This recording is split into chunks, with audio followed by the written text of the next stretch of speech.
જ્યારે સંઘના 100 વર્ષ પૂર્ણ થતા હોય અને હું સંઘ સ્વયંસેવક હોઉં, સંઘ મારી માતૃ સંસ્થા હોય અને જ્યારે સંઘે અમને પ્રશિક્ષણ આપ્યું હોય, સંઘે અમને સંસ્કાર આપ્યા હોય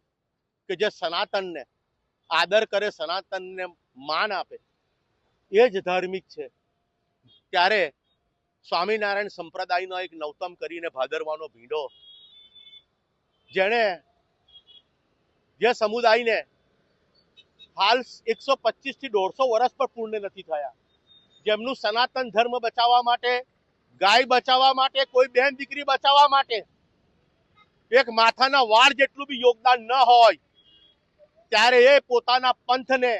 પોતાના સમુદાયને, પોતાના સ્વામિનારાયણ સંસ્થાને ધર્મ તરીકે બતાવવા માટે સનાતન ધર્મના દેવી દેવતાઓને દાસ કહેતા હોય,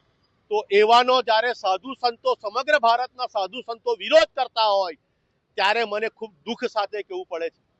કે અમુક તકવાદી, અવસરવાદી, શું મજબૂરી હશે, ખુશી હશે, લોભ લાલચ હશે, ખબર નથી. એ આત્મા ચિંતન, આત્મા મંથનનો વિષય છે. પણ જે સનાતન ધર્મને માને છે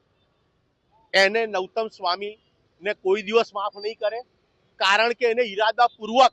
સનાતન ધર્મને, હિન્દુ ધર્મને નીચો બતાવવા માટે અને પોતાના પંથને ધર્મ બનાવવા માટે જે કૃત્ય કર્યું છે એ માફીને લાયક હોતું નથી. એવા ભાદરવાના ભીંડા